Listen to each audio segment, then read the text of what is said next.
Semua agama benar menurut pemeluknya masing-masing. Betul kan? Jangan dipaksakan semua umat untuk membenarkan agama lain.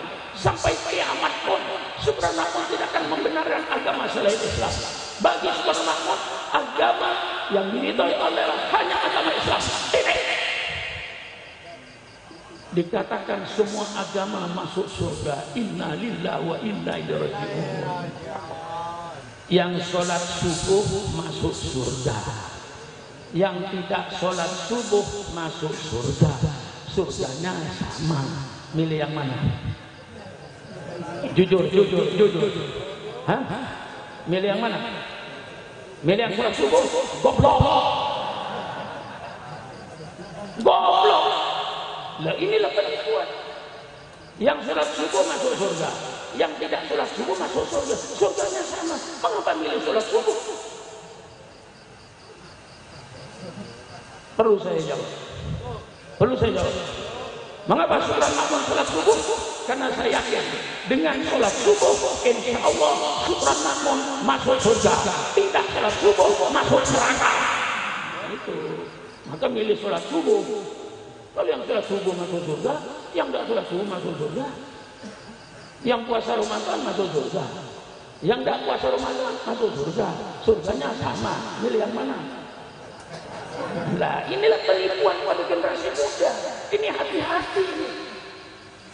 Hati-hati. Soal toleransi tidak ada yang lebih Islam toleransi. Saya potong untuk singkatnya. Islam mengatur segala macam kehidupan. Islam mengatur rumah tangga, mulai suami, istri, anak sampai kamar-kamarnya diatur Islam, WC diatur, dapur diatur, semuanya, tempat makan diatur. Mengapa Islam bicara soal rumah tangga? Supaya anggota rumah tangganya berakhlakul karimah, suaminya akhlakul karimah, istrinya akhlakul karimah, anaknya itu kalau diuraikan ya pidato tersendiri itu.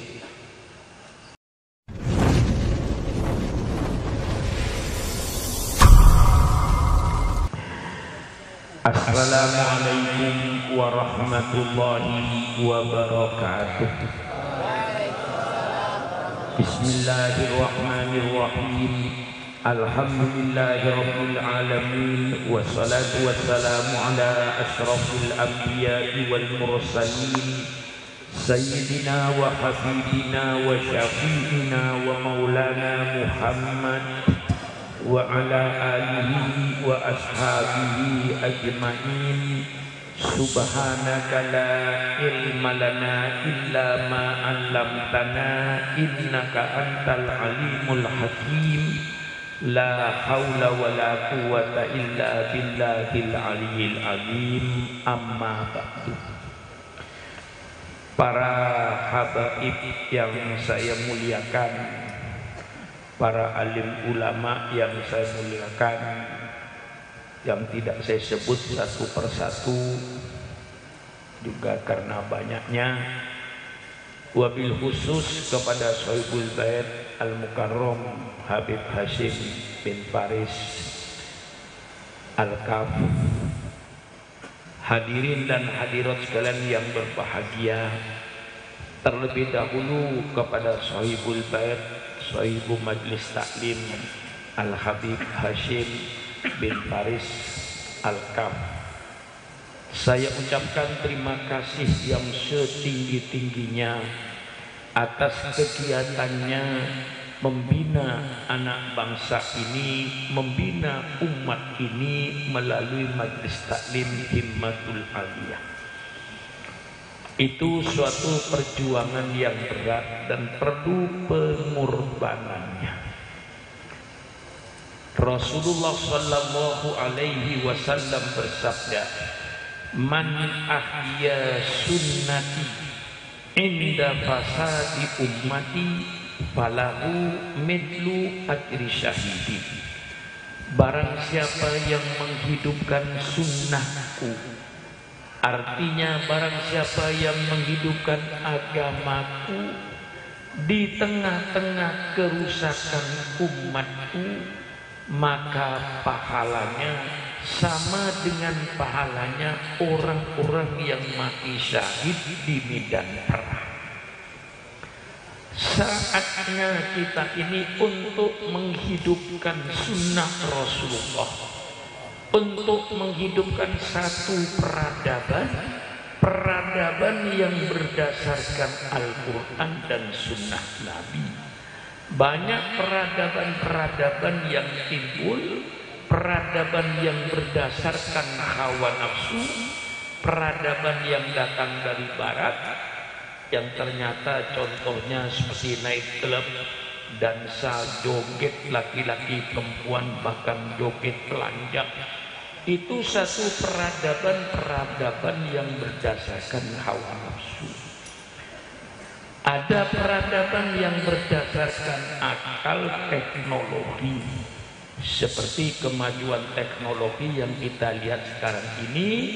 Dengan adanya transportasi yang bermacam-macam, kereta apinya, kapal terbangnya, ini juga termasuk satu peradaban.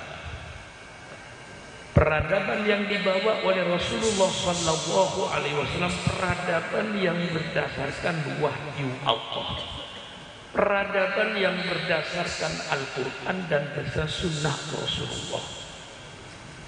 Ini yang diperjuangkan oleh Rasulullah SAW. Maka selalu saya mengatakan pengorbanan.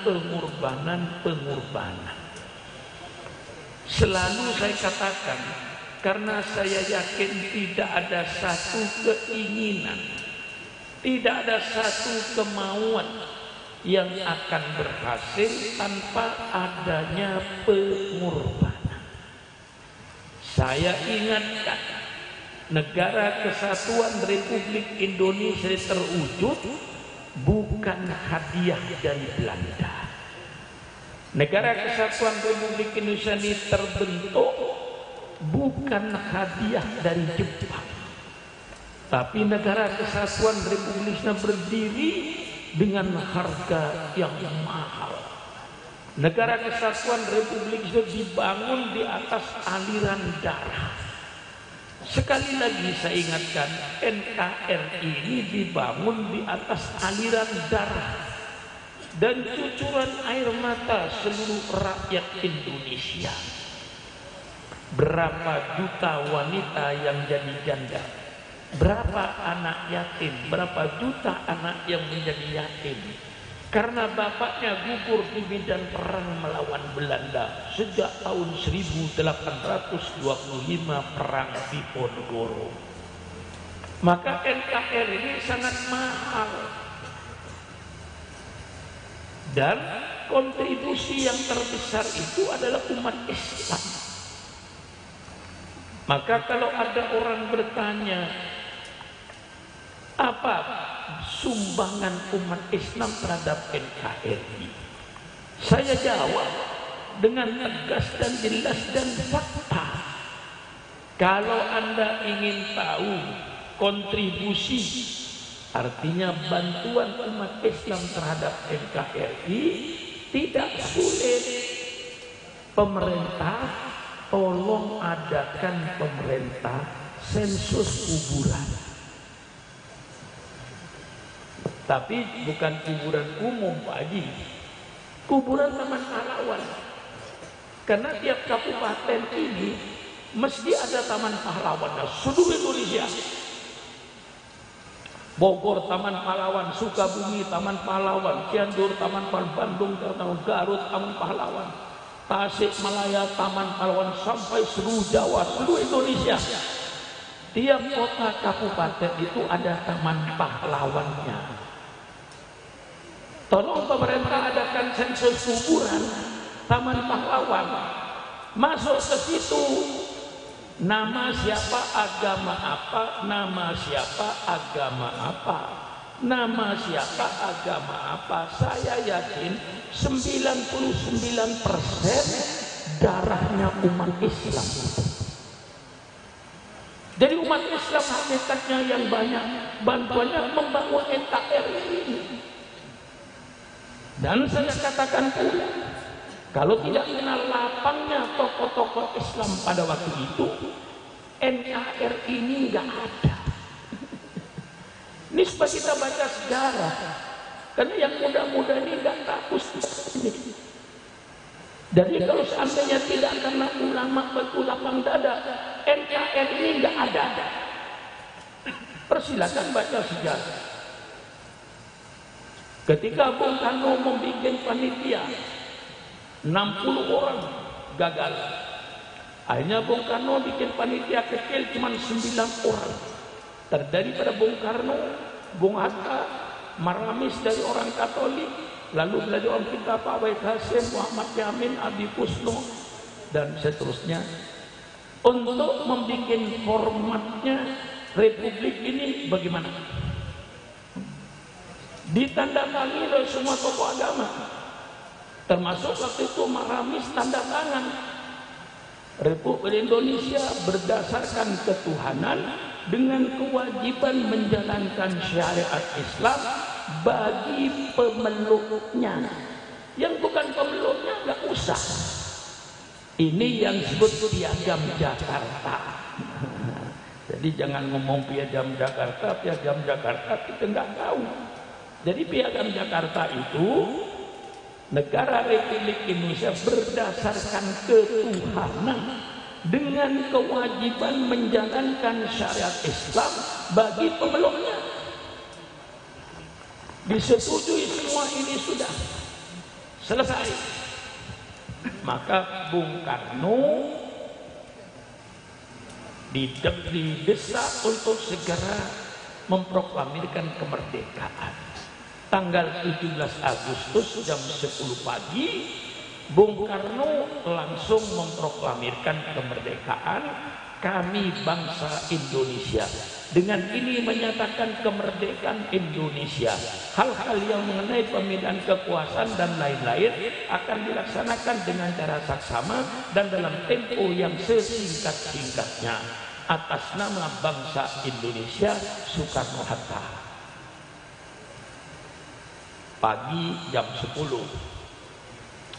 Jam 3 sore ada utusan dari Angkatan Laut Jepang menghadap Bung Hatta yang meyakinkan Bung Hatta. Apa kata utusan tentara Jepang ini? Kalau 7 kata itu tidak dicabut, maka Indonesia Timur tidak ikut. Berarti negara pecah jadi 2. Negara Indonesia Barat, Indonesia Timur. Tanggal 18 Agustusnya Bung Hatta kembali mengumpulkan 9 orang itu minus Pak Wahid Hasim karena sudah pulang ke Jawa Timur, tapi diganti oleh seorang tokoh dari Sumatera. Berunding-berunding, saling berdebat, saling mempertahankan.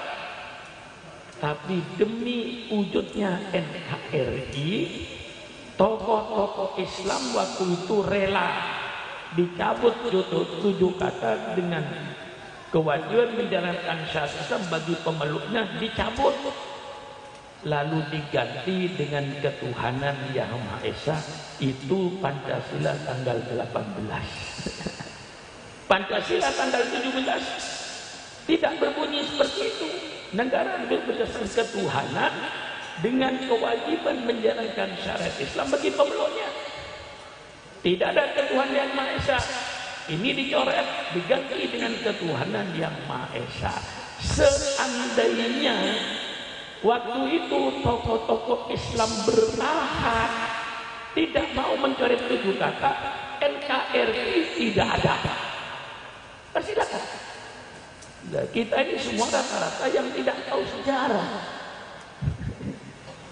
Kita ini semua termasuk saya yang jadi ketua RT, ketua RW, yang jadi lurah, jadi camat, jadi wali kota, jadi gubernur, jadi presiden, jadi menteri. Mereka orang yang tidak berjasa dalam NKRI.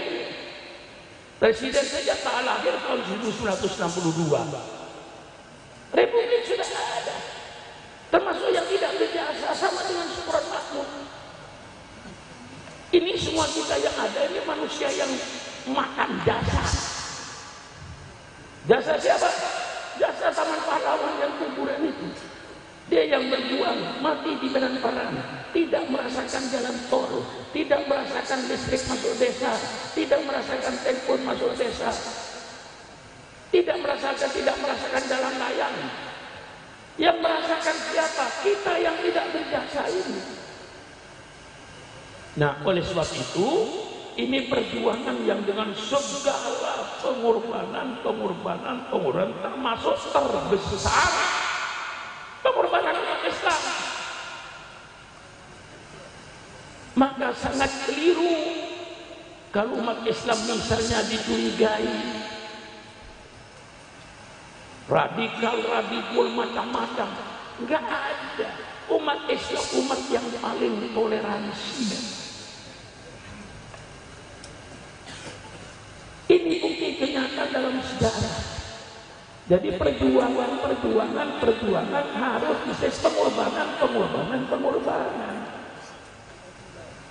Tanpa pengorbanan tidak akan hidup Islam ini. Maka masyarakat umat Islam di Depok, kita hidup ini tinggal pilih mau berkorban atau mau jadi korban. Hah? Milih yang mana juga? Mau berkorban atau mau jadi korban? Tidak lepas dari itu. Maka saya anjurkan, berkorbanlah kalau tidak ingin jadi korban. Kalau sudah jadi korban, tidak perlu berkorban lagi. Alhamdulillah, kita hidup di negara kesatuan Republik Negara yang damai. Saudara tidak perlu berkorban jiwa kayak zaman Rasulullah. Cukup saudara berkorban hartanya untuk Islam.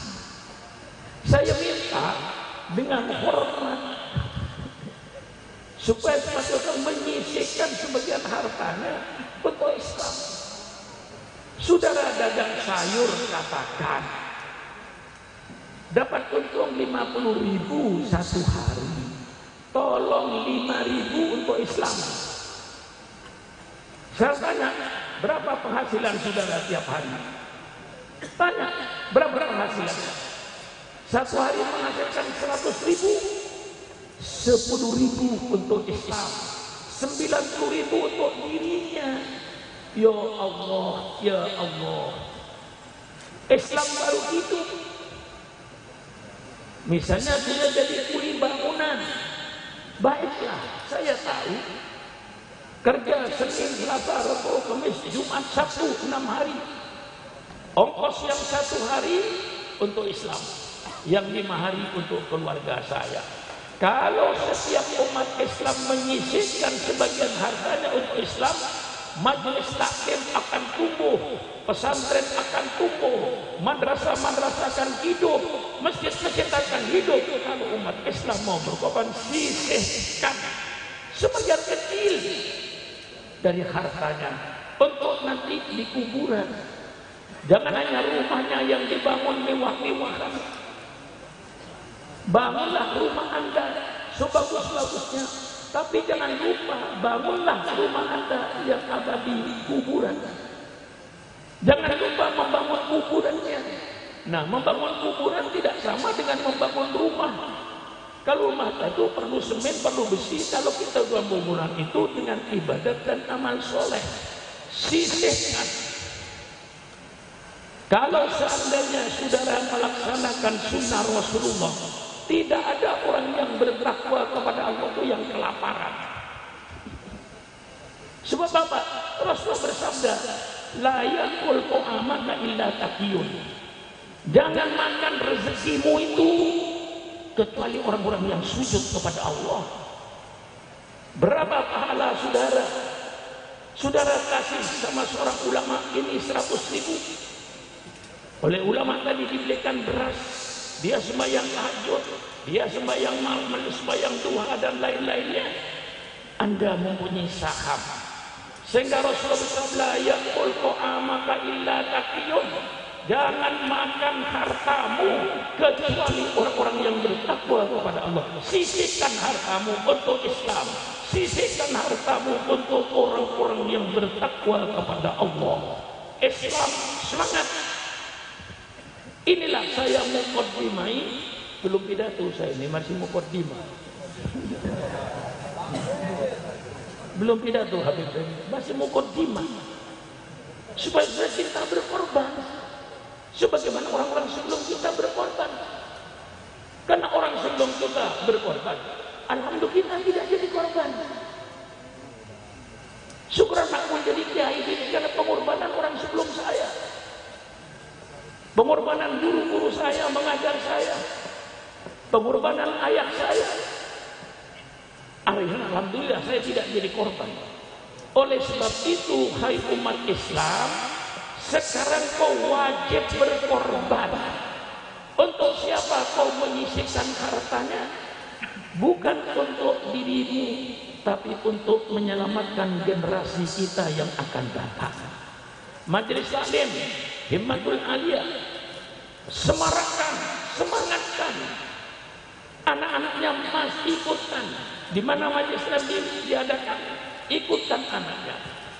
Sisihkan hartanya untuk majelis taklim, sisihkan hartanya untuk masjid, sisihkan hartanya untuk pesantren, sisihkan hartanya untuk orang-orang yang soleh, supaya yang makan hartamu itu orang yang sujud kepada Allah. Alangkah besarnya pahalamu. Kasih sarung sama para habaib, kasih sarung sama para kiai, dipakai untuk sembahyang tahajud, dipakai untuk sembahyang duha. Bagaimana saudara dapat pahala? Ini Rasulullah tidak keliru. Kalau Rasulullah menyampaikan la yakul ta'amaka illa taqiyun, jangan makan rezekimu itu kecuali orang yang bertakwa kepada Allah. Kasihkan sebagian rezekimu kepada orang yang bertakwa kepada Allah. Ini hadis Rasulullah SAW. Agama Islam diturunkan oleh Allah kepada Nabi Muhammad SAW. Agama Islam tidak langsung besar, Islam tidak langsung jaya. Besarnya Islam dan jayanya Islam karena pengorbanan junjungan kita Nabi besar Muhammad SAW. Dia berdakwah sembunyi-sembunyi, ketok pintu dari pintu ke pintu untuk mengajak mereka beriman kepada Allah karena ancaman orang-orang kafir Quraisy. Ini pengorbanan. Bayangkan bagaimana berdakwah sembunyi-sembunyi, ketok pintu dari rumah ke rumah untuk mengajak keluarganya masuk Islam, beriman kepada Allah. Datang perintah dari Allah, fasdaq bima tu'mar wa a'rid 'anil jahilin. Sekarang Muhammad kau tidak perlu lagi sembunyi-sembunyi, berdakwah kau secara terbuka. Subhanallah. Begitu Rasulullah berdakwah secara terbuka, apa yang terjadi saudara? Sahabatnya diintimidasi, sahabatnya disiksa, bahkan mereka ada yang dibunuh. Sahabat Bilal ditarik di atas padang pasir, di bawah terik matahari, perutnya dikasih batu, ditarik supaya kembali kepada kafir. Tetapi Sayyidina Bilal tetap diseret di padang pasir. Subhanallah. Begitu imannya para sahabat itu. Dengan kekerasan, ternyata kekerasan, ancaman, pembunuhan, penyiksaan tidak mampu untuk memadamkan api Islam. Api Islam mulai menyala untuk menerangi kegelapan kota Mekah dan sekitarnya. Karena dengan ancaman, dengan intimidasi, dengan kekejaman, dengan penyiksaan, dengan pembunuhan, tidak mampu untuk memadamkan api Islam. Kafir Quraisy merubah lagi politiknya dengan politik embargo ekonomi. Di Ka'bah ditulis setiap dinding, seluruh bangsa Arab tidak boleh mengadakan hubungan dagang dengan umat Islam, khususnya di bidang pangan, supaya Rasulullah dengan sahabat-sahabatnya mati kelaparan. Masya Allah, kejamnya bangsa Quraisy waktu itu memusuhi Rasulullah. Sehingga kalau Irak dan Libya pernah diembargo ekonominya oleh Amerika Serikat, saya katakan, hai bangsa Irak, hai bangsa Libya, bukan engkau yang merasakan pahitnya embargo ekonomi. Rasulullah Shallallahu Alaihi Wasallam dan para sahabat-sahabat 1400 tahun yang lalu, beliaulah yang pertama kali merasakan bagaimana pahitnya, kejamnya embargo ekonomi. Tapi ternyata embargo ekonomi pun tidak mampu memadamkan Islam. Api Islam semakin menyala, semakin terang kota Mekah itu. Akhirnya merubah taktiknya lagi dengan politik damai. Abu Thalib paman Rasulullah Sallallahu Alaihi Wasallam didatangi, hai Abu Thalib, engkau kan pamannya Muhammad, coba tanya sama ponakanmu maunya apa. Kalau ponakanmu ingin jadi raja, kami siap ngangkat ponakanmu jadi raja dengan syarat berhenti jadi nabi. Ini sejarah lama, kadang-kadang terulang zaman sekarang. Tanya sama ponakanmu itu Muhammad, maunya apa? Kalau dia ingin jadi orang kaya, kekayaan bangsa Arab di Mekah saya kumpulkan, saya serahkan sama Muhammad, sehingga dia menjadi orang yang terkaya di kota Makkah, dengan syarat berhenti jadi nabi, jangan melanjutkan dakwah. Tanyakan Abu Thalib sama ponakan maunya apa. Dia mau kawin dengan wanita, saya kumpulkan semua anak perawan kota Mekah ini, persilakan ponakan mau kawin 1, 2, 3, 4, 5, 6, 7, 8, persilakan, dengan syarat berhenti jadi nabi. Kira-kira kalau ditawarkan sama kiai sekarang, kira-kira gimana ya? Kira-kira kalau ditawarkan itu banyak. Kalau saya ini Subran Mamun, sudah jangan jadi kiai mau ribut-ribut. Sudah saya angkat jadi menteri di luar negeri, asal kau berhenti jadi kiai. Ini cara memberhentikan kiai itu banyak cara. Dikira-dikira jabatan itu supaya tambah hebat, supaya berhenti jadi kiai. Kalau saya jadi menteri luar negeri, kan berhenti saya jadi kiai. Betul atau tidak? Tidak lagi begitu lagi. Sibuk dengan urusan terbang ke Manado, terbang ke Jepang, terbang ke China, terbang ke Amerika. Saya menteri luar negeri, berhenti saya jadi kiai. Jadi gampang memberhentikan kiai itu.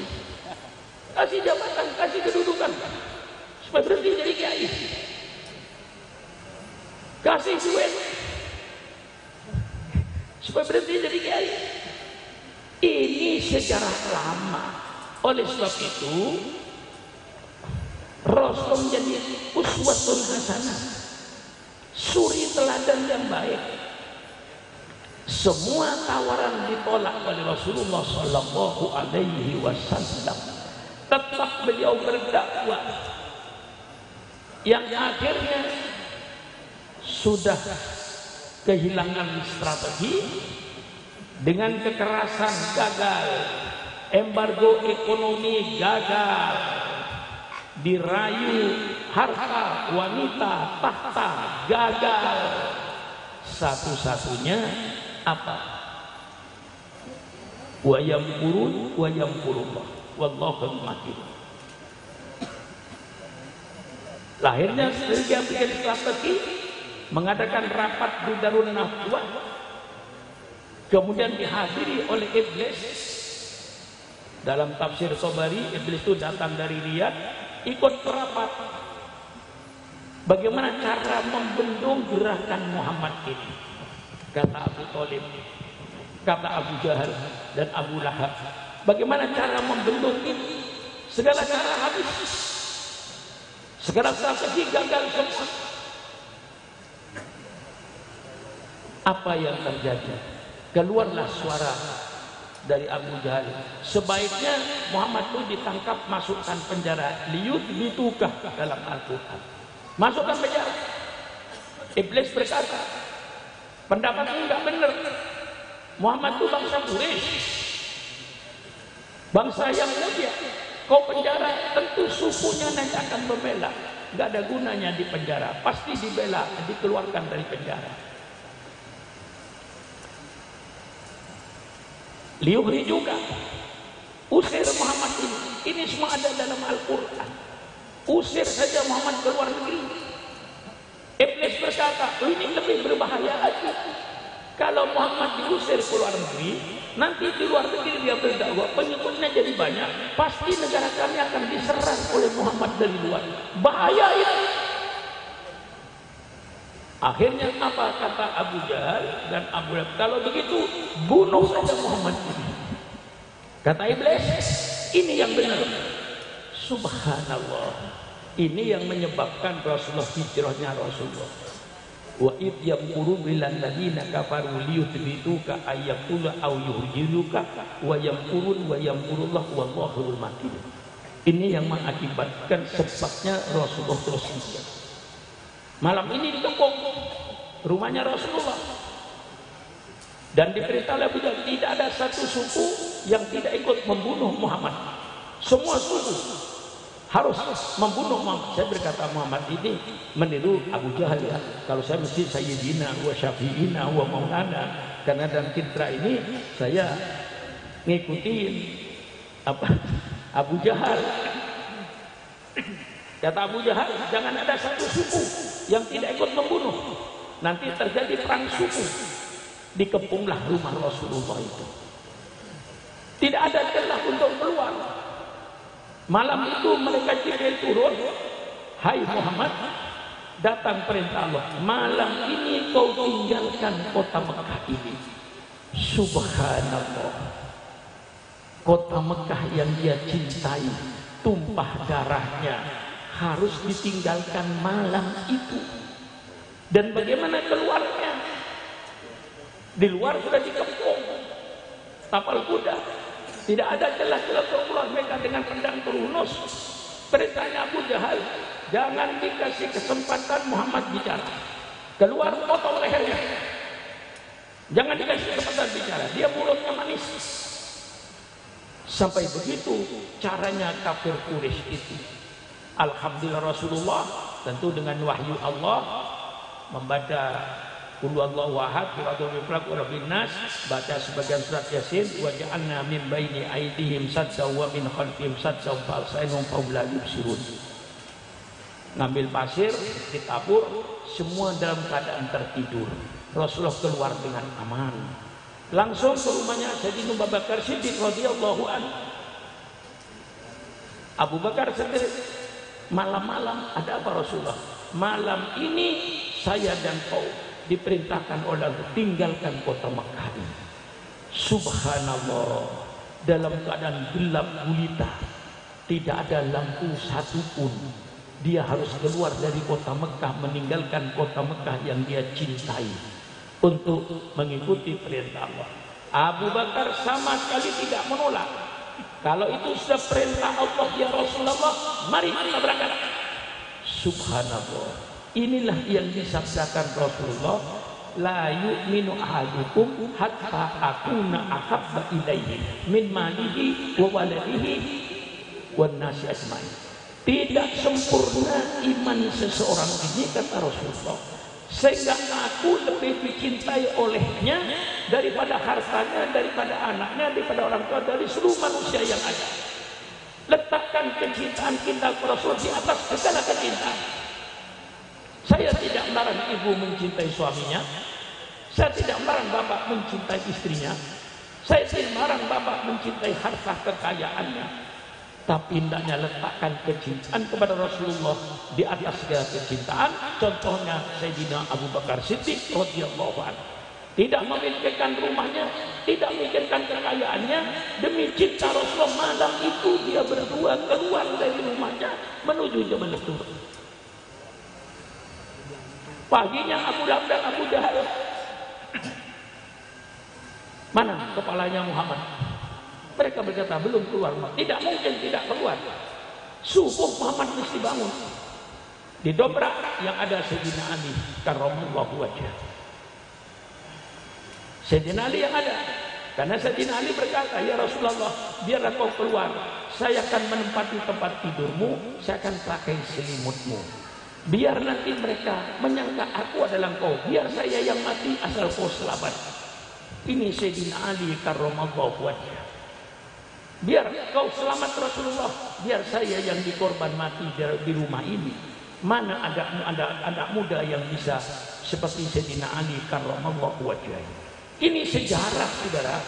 Dengan pengorbanan sampai ke Madinah, terbentuklah suatu negara di Madinah. Tidak perlu dikatakan ad-daulah Islamiyah. Suatu negara yang dipimpin langsung Rasulullah. Hukum yang dipakai hukum Quran. Dan disitulah Rasulullah mendapatkan bangsa yang bermacam-macam agama. Ada Yahudi, ada Kristen, ada penyembah berhala, ada Muslim. Jadi kalau kita bicara di Indonesia ini, bahwa bangsa ini bangsa yang pluralistik, beraneka ragam suku dan agama, Rasulullah sudah mengalami itu. Rasulullah berhadapan dengan bermacam-macam agama. Rasulullah berhadapan dengan macam-macam suku, kabilah-kabilah. Malah ada kabilah yang tidak pernah padam api peperangannya itu, Bani Aus dan Bani Khazraj. Dua kabilah ini sepanjang tahun api peperangannya tidak pernah padam. Itu yang dihadapi Rasulullah. Lalu Rasulullah membuat suatu perjanjian yang dikenal dengan namanya Mitsaqul Madinah, Piagam Madinah. Di situlah Rasulullah mengadakan perjanjian melindungi hak-hak minoritas dengan tidak mengurangi hak-hak mayoritasnya. Disitulah terjadilah suatu bangsa-bangsa Madinah yang agamanya bermacam-macam tapi akur. Nah, dengan ditunjukkan akhlakul karimahnya, Rasulullah dengan segala akhlak-akhlak yang baiknya, akhirnya mereka satu persatu masuk Islam, akhirnya Islam semua kota Madinah. Masya Allah. Dengan apa perjuangannya? Dengan al-akhlakul karimah, akhlak yang mulia yang Rasulullah tunjukkan. Di antara ayat akhlak mulianya Rasulullah, ketika Rasulullah hidup tadi ada seorang wanita Yahudi buta, duduk di tepi jalan. Tiap hari Rasulullah kasih makan si wanita Yahudi tanpa diganggu agamanya. Begitu mendengar nama Muhammad meninggal dunia, setelah tidak ada lagi yang ngasih makanan, dia yakin bahwa yang kasih makan sama saya itulah yang namanya Muhammad itu yang meninggal dunia. Setelah dia meninggal dunia, saya tidak ada lagi kasih makan. Alangkah bagusnya akhlaknya. Akhirnya si wanita nenek-nenek masuk Islam karena akhlak, karena akhlak. Maka jaga akhlak ini. Nah, di kota Madinah inilah Rasulullah perjuangannya leluasa, karena sudah mempunyai satu negara yang dipimpin langsung oleh Rasulullah Sallallahu Alaihi Wasallam. Disitulah Rasulullah membangun satu peradaban baru, peradaban Islam. Karena Nabi Muhammad itu tidak membawa agama baru.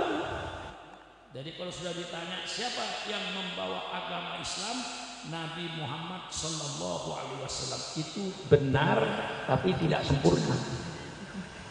Yang benar gimana jawabannya? Siapa yang membangun agama Islam? Jawaban yang benar, yang membangun agama Islam 25 Rasul. Itu yang benar. Bukan Nabi Muhammad saja yang membangun Islam itu. 25 Rasul.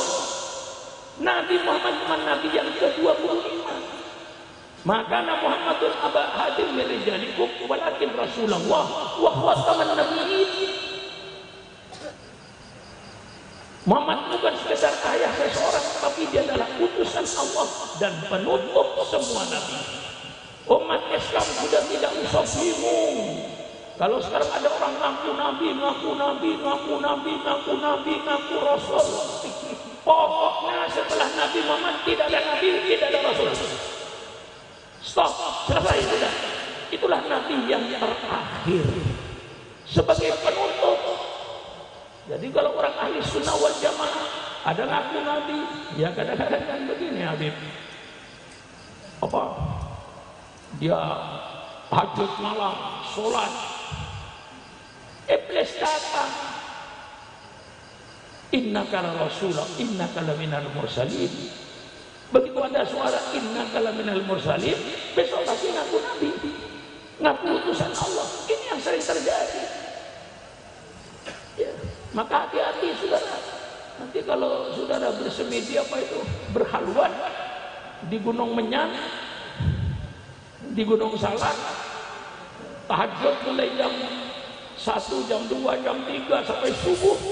Lalu ada suara, innaka laminal mursalin, engkau termasuk utusan Allah. Turun ke Jakarta ngaku nabi. Banyak yang begini, di Jombang ada, di Jember ada. Bagi saudara enggak usah bingung. La nabi ya badah. Tidak ada nabi setelah Nabi Muhammad. Ada nabi terakhir pada Nabi Muhammad. Dan Nabi tidak membawa agama baru. Saya tegaskan, Nabi Muhammad tidak membawa agama baru. Nabi Muhammad menyempurnakan agama yang sudah dibangun sejak Nabi Adam alaihissalam. Sebelum Allah menurunkan syariatnya, Allah ciptakan dulu siapa pelaksana syariat ini. Wa in qala rabbuka lil malaikati inni ja'ilun fil ardi khalifah. Saya akan ciptakan khalifah yang mewakili saya di bumi. Artinya mewakili sebagai pelaksana syariat. Kalau diciptakan Nabi Adam, Nabi Adam dan keturunannya lah yang akan melaksanakan syariat Allah Subhanahu wa ta'ala. Nabi Muhammad sebagai Nabi yang terakhir. Ini dikatakan Rasulullah dalam kitab Sahih Muslim dalam bab Muhammad Khatamun Nabiyyin, bersabda Rasulullah sallallahu alaihi wasallam, "Mathali wa mathalul anbiya min qabli kamathali man bana baitan wa ana akhiru man wada'a hadhihi latina." Perumpamaan saya, kata Nabi Muhammad, dengan nabi-nabi sebelum saya itu cuma ibaratkan orang yang membangun sebuah rumah besar. Saya datang yang terakhir, saya meletakkan batu terakhir, pertanda bahwa pembangunan Islam sudah selesai. Dengan datangnya Nabi, pembangunan Islam selesai. Sebelum datangnya Nabi, pembangunan Islam belum selesai dan belum sempurna. Datang Nabi Adam. Nabi Adam mengajak umatnya supaya beriman kepada Allah Subhanahu wa ta'ala, pencipta alam semesta, sujud kepada Allah, bukan sujud kepada Nabi Adam. Dan Nabi Adam bersama-sama dengan umatnya sujud kepada Allah, Islam. Datang Nabi Nuh, seruannya sama. Nabi Nuh mengajak umatnya supaya beriman kepada Allah Subhanahu wa ta'ala, pencipta alam semesta, sujud kepada Allah, bukan sujud kepada Nabi Nuh. Dan Nabi Nuh bersama-sama dengan umatnya sujud kepada Allah. Datang Nabi Ibrahim, seruannya sama. Nabi Ibrahim mengajak umatnya beriman kepada Allah, sujud kepada Allah, bukan sujud kepada Nabi Ibrahim.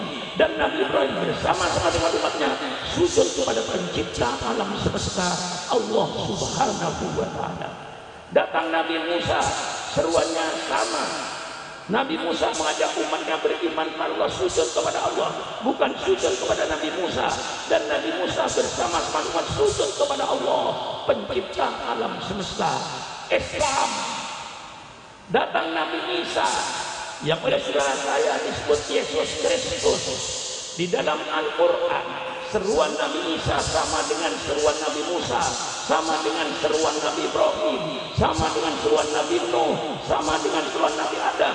Nabi Isa mengajak umatnya beriman kepada Allah, pencipta alam semesta, sujud kepada Allah, bukan sujud kepada Nabi Isa.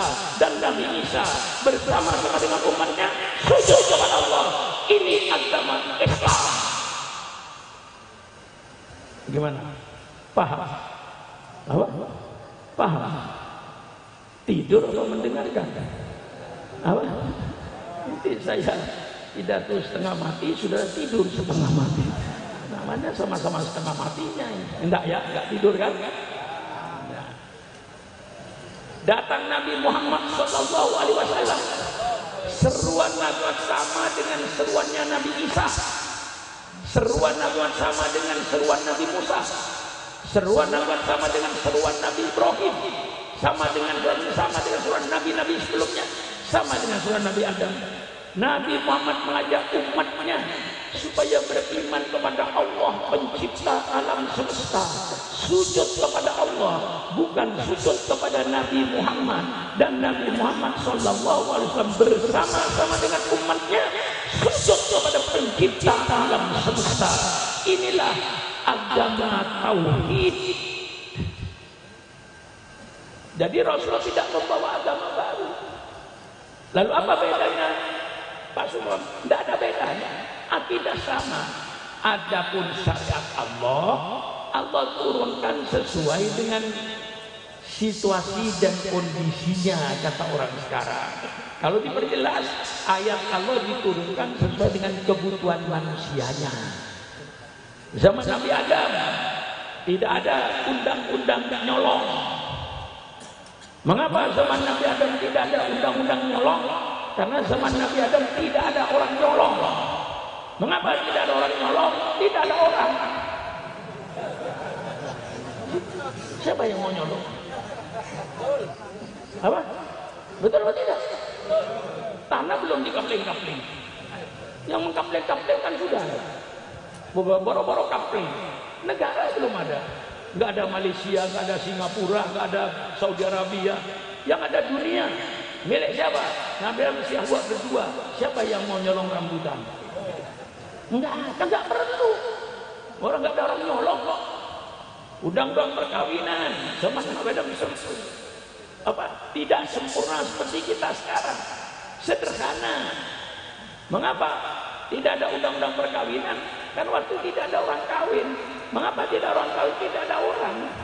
Yang ada anaknya Nabi Adam. Menurut setengah riwayat katanya 39 orang anaknya. Allahu a'lam. Oleh Nabi Adam dikawinkan kakak dengan adik, adik dengan kakak tidak dikawinkan. Zamannya Adam boleh.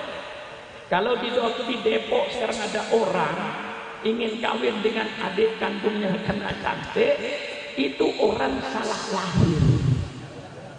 Mestinya lahirnya zaman Nabi Adam. Ini saya benci. Agama sudah betul-betul mantap beragama Islam. Dengan ilmiahnya. Saya uraikan ini. Zaman Nabi Adam, datang Nabi Nuh disempurnakan. Datang Nabi Ibrahim disempurnakan. Datang Nabi Musa disempurnakan dengan kitab Tauratnya. Datang Nabi Daud dengan kitab Zaburnya. Datang Nabi Isa dengan kitab Injilnya. Maka kita wajib percaya bahwa kitab Injil itu kitab suci yang turun dari Allah Subhanahu wa taala. Kita wajib percaya bahwa kitab Taurat itu kitab suci yang datang dari Allah Subhanahu wa taala. Kita percaya kitab Zabur, kitab suci yang datang dari Allah Subhanahu wa taala, itu firman Allah. Al-Qur'an kitab suci, firman Allah. Kita percaya kepada Injil, Injil yang asli. Mana Injil yang asli? Injil yang asli yang firman Allah kepada Nabi Isa, dan tidak ada perkataan Nabi Isa, dan tidak ada perkataan rahib-rahib, pastor-pastor pada zamannya, tidak ada. Murni kalamullah, itu yang kita percaya. Adapun sekarang Injil menjadi 5, itu urusan dia lah. Yang 4 disahkan oleh gereja, namanya Injil Matius yang ditulis oleh orang bernama Matius, Injil Yahya yang ditulis oleh orang yang bernama Yahya, Injil Markus yang ditulis oleh orang bernama Markus, Injil Lukas yang ditulis oleh orang bernama Lukas. redaksinya tidak sama. Bila mereka percaya pada 4 kitab ini yang redaksinya tidak sama, ya persilakan urusan dia. Ada satu kitab Injil yang tidak boleh dibaca oleh gereja, Injil yang bernama Injil Barnabas. Karena Injil Barnabas itu isinya agak mirip dengan Al-Quran tentang penyaliban Nabi Isa, maka tidak boleh dibaca. Nah, yang kita percaya Injil yang mana? Injil yang kalamullah, Injil yang firman Allah, dan tidak ada campurannya, tidak ada perkataan Nabi Isa, tidak ada perkataan pastor-pastor, pendeta-pendeta pada zamannya. Kami percaya pada kitab Taurat, ialah firman Allah yang Allah berikan kepada Nabi Musa. Tidak ada perkataan Nabi Musa dalam kitab itu, dan tidak ada perkataan pendeta-pendeta dalam kitab itu. Murni firman Allah sebagaimana Al-Quran. Al-Quran adalah kitab yang terakhir yang menghapus semua kitab sebelumnya. Maka kitab-kitab sebelumnya diangkat oleh Allah. Mencari kitab Injil yang asli mungkin tidak ketemu, biar di pojok bumi. Mencari kitab Taurat yang asli tidak ketemu. Mungkin sekarang sudah lebih dari 500 manuskrip Perjanjian Lama itu yang dikarang oleh mereka itu, Allahu a'lam bishawab, itu urusan mereka. Al-Quran kitab yang terakhir sempurna. Maka dengan datangnya Nabi Muhammad, agama Allah sempurna. Nabi-nabi sebelumnya hanya diutus pada kaumnya, kecuali Nabi Muhammad. Wa ma arsalnaka illa rahmatan lil alamin. Tidakkah saya utus Muhammad itu jadi rahmat ke seluruh alam? Maaf, Nabi Muhammad bukan nabinya orang Arab saja. Ya maaf para habaib, ya. Nabi Muhammad bukan nabinya orang Arab saja. Nabi Muhammad bukan nabinya orang Indonesia saja. Nabi Muhammad bukan nabinya orang Cina saja. Nabi Muhammad bukan nabinya orang Amerika saja. Nabi Muhammad bukan nabinya orang Eropa saja. Nabi Muhammad nabinya semua umat manusia sedunia. Rahmatan lil alamin. Bukan hanya rahmatan lil Arab, wala rahmatan li Cina, wala rahmatan li Indonesia, wala rahmatan li Eropa, wala rahmatan li Amerika, tetapi rahmatan lil alamin. Dengan kitab yang sempurna. Oleh sebab itu Allah Subhanahu wa taala yang mendeklarasikan agama Islam ini bukan sukron makmun. Begitu Al-Quran 30 juz turun semua, Allah menurunkan firman-Nya, al-yauma akmaltu lakum dinakum wa atmamtu alaikum nikmati wa raditu lakumul Islam madina. Pada hari ini telah saya sempurnakan agamamu untukmu. Al-Quran 30 juz sudah turun semua yang memberikan petunjuk kepada manusia dalam segala kehidupan manusia. Memberikan petunjuk dalam ekonomi, memberikan petunjuk dalam berumah tangga, memberikan petunjuk dalam bermasyarakat, memberikan petunjuk dalam berpolitik. Al-Quran lengkap semuanya. Orang yang berbicara Al-Quran itu tidak bicara politik, itu orang yang tidak mengerti Al-Quran. Orang yang bicara Al-Quran tidak bicara soal ekonomi, itu orang yang tidak mengerti Quran. Al-Quran berbicara segala kehidupan manusia. Syahrul Ramadan alladzi unzila fil Qur'an hudal linnas, sebagai petunjuk hidup bagi manusia. Sempurna. Wa atmamtu alaikum nikmati, dan telah saya sempurnakan nikmatku. Menurut ulama tafsir, sempurnanya nikmat Allah itu dengan datangnya Nabi Muhammad sallallahu alaihi wasallam. Seandainya Nabi belum datang, nikmat Allah belum sempurna. Dengan datangnya Nabi Muhammad, nikmat Allah sempurna. Quran 30 juz diturunkan yang akan menjelaskan Al-Quran sudah dibangkitkan. Junjungan kita Nabi besar Muhammad sallallahu alaihi wasallam, wa atmamtu alaikum nikmati, dan telah saya sempurnakan nikmatku untukmu. Kemudian Allah membuat satu deklarasi, proklamasi. Apa kata Allah? Ini bukan kata Sukron Makmun. Ini kata Allah. Apa kata Allah? Wa raditu lakumul Islam Madinah. Saya ridho, saya rela Islam sebagai agamamu. Berarti selain agama Islam tidak diridhoi oleh Allah. Yang diridhoi oleh Allah hanya agama. Hanya agama. Hanya agama. Inna dina indallahil Islam. Sesungguhnya agama yang diridhoi Allah hanya agama. Mantapkan akidah ini. Iya. Ini kita mantapkan akidah. Karena sebenarnya akan merusak ini banyak sekali. Yang namanya liberalisme, yang namanya sekularisme, yang namanya pluralisme. Itu semua ajaran yang dilahirkan oleh dunia barat. Yang sangat bertentangan dengan ajaran Islam. Kebebasan adalah hak asasi manusia. Subhanallah. Ini 180 derajat bertentangan dengan Islam. Wa ma khalaqtul jinna wal insa illa liya'budun. Tidaklah saya ciptakan jin dan kecuali untuk sujud kepada Allah, melaksanakan perintah Allah. Allah ciptakan Sukron Makmun tidak untuk semau gue. Allah ciptakan Sukron Makmun tidak untuk sakar bidewe. Apa sakar bidewe? Ada orang Jawa?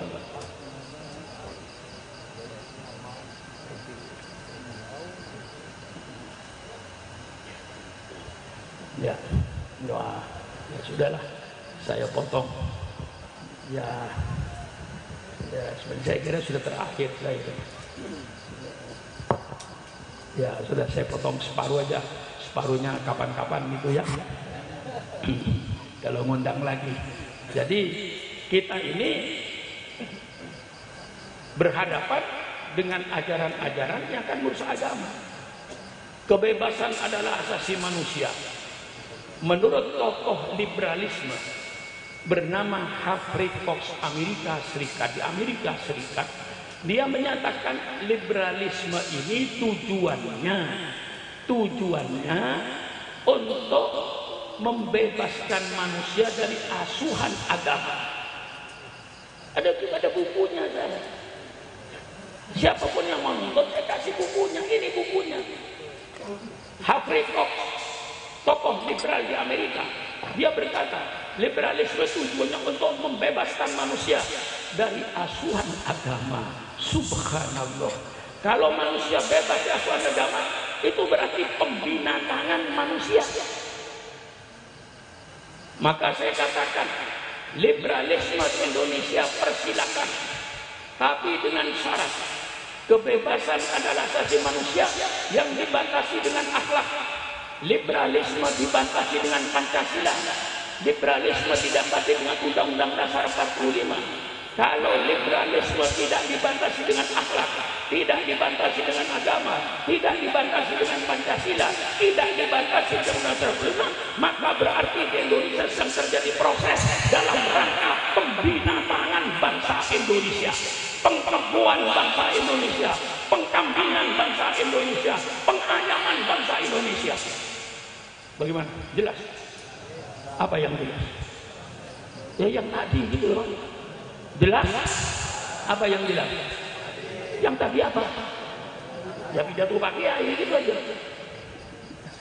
Ini sudah ada lagi sekularisme, bahwa Islam itu agama dipisahkan dengan kehidupan manusia. Mengapa dipisahkan dengan kehidupan manusia? Agama itu cuma di masjid. Di luar masjid tidak ada agama. Ekonomi diatur oleh manusia, politik diatur oleh manusia, semuanya diatur oleh manusia. Agama hanya ibadat kepada Allah. Subhanallah. Tolong baca kitab Fathul Mu'in, tolong baca kitab Fathul Mu'in. Apa yang tidak diajarkan dalam Islam ini, semua kehidupan diajarkan oleh Islam. Itu Islam sempurna. Lahir lagi yang namanya pluralisme.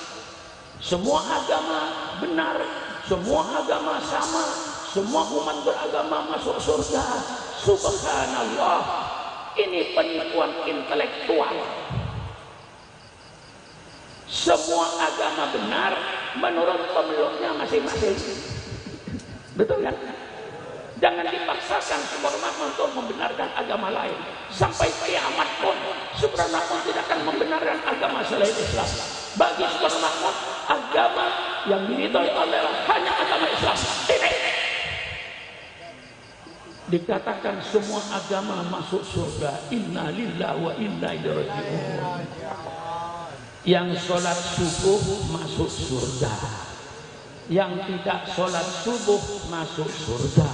Surganya sama. Milih yang mana? Jujur. Hah? Milih yang mana? Milih yang sholat subuh? Goblok. Lah inilah penipuan. Yang sholat subuh masuk surga. Yang tidak sholat subuh masuk surga. Surganya sama. Mengapa milih sholat subuh? Perlu saya jawab. Mengapa Sultan Makmun sholat subuh? Karena saya yakin dengan sholat subuh insya Allah Sultan Makmun masuk surga. Tidak sholat subuh masuk neraka. Itu. Maka milih sholat subuh. Kalau yang sholat subuh masuk surga, yang tidak sholat subuh masuk surga. Yang puasa Ramadan masuk surga. Yang tidak puasa Ramadan masuk surga. Surganya sama. Milih yang mana? Lah inilah penipuan pada generasi muda. Ini hati-hati. Soal toleransi tidak ada yang lebih Islam toleransi. Saya potong untuk singkatnya.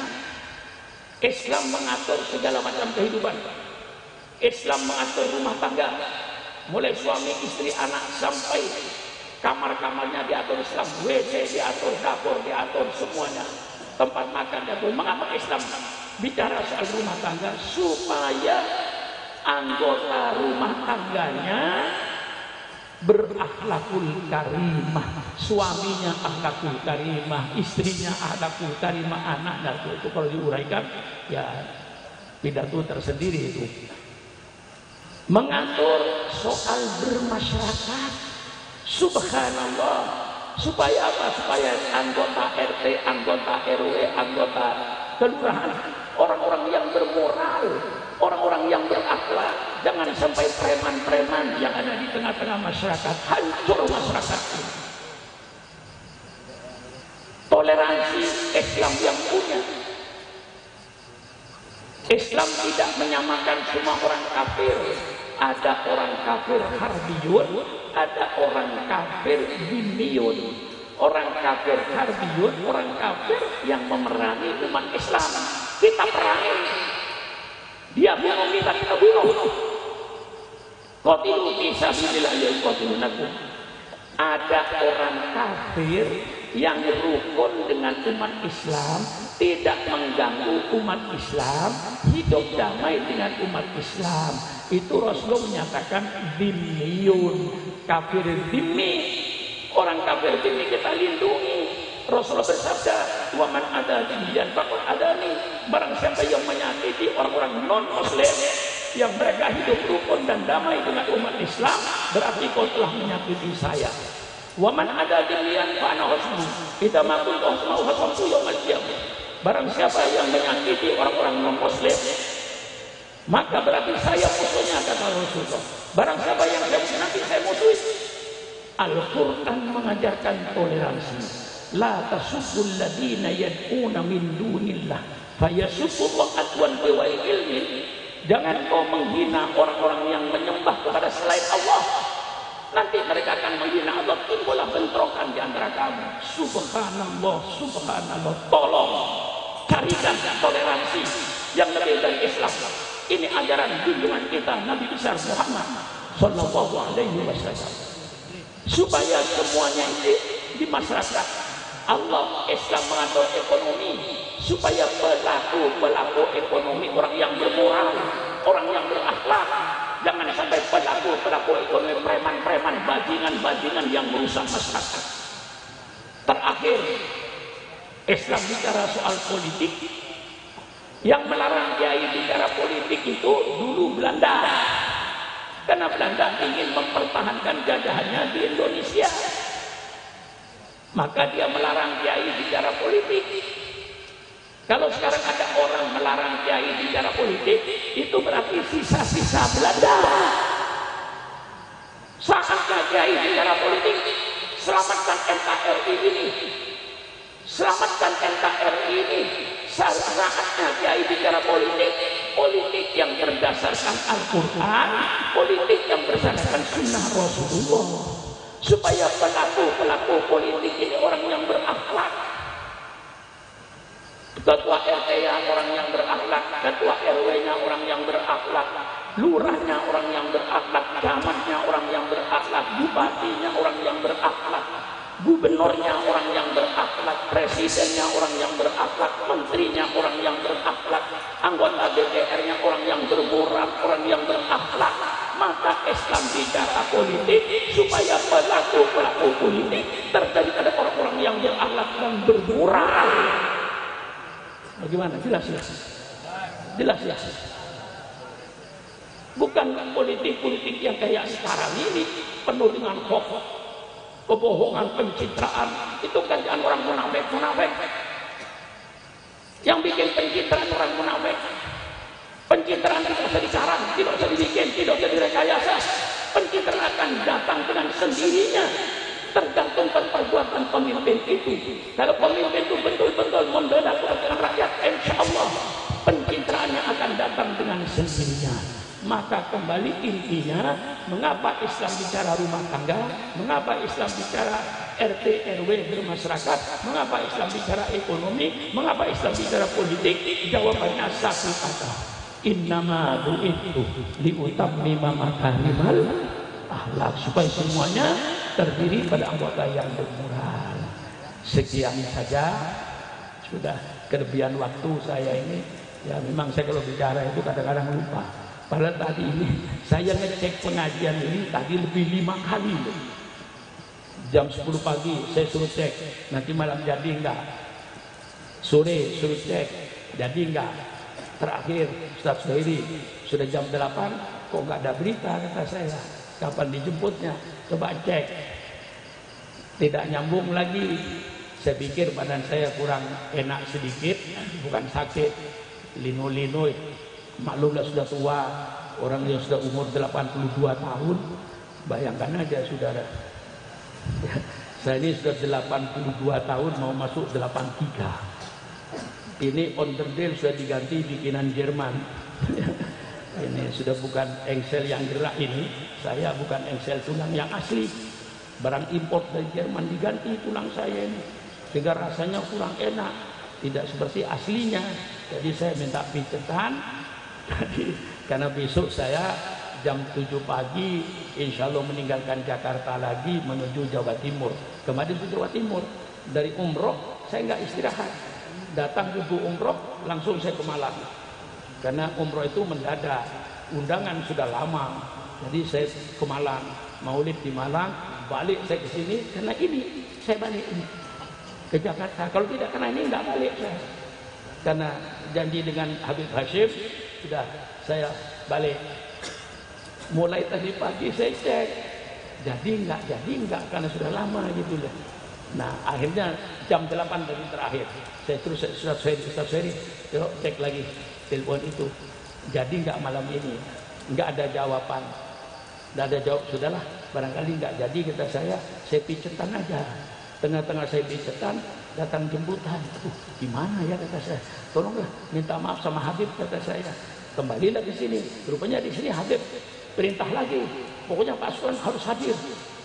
Kembali lagi ke sana ke saya, apa Habib? Pokoknya pakai haus saja, sudahlah hadir saya, berangkatlah saya. Ya alhamdulillah masih dapat pidato, tapi saya pun maaf karena besok saya jam 7 ya meninggalkan Jakarta, masih acara panjang, ya, masih ada acara di Pasuruan, hallnya K Hamid Pasuruan, lalu ada acara di Bangkalan, ada acara di Sumeneb, balik lagi ke sini, ada di Jakarta. Tapi nanti saya balik lagi ke Banjarmasin, ke Kalimantan Selatan. Itulah nanti sampai ke Sumatera dalam keadaan saya pakai tongkat.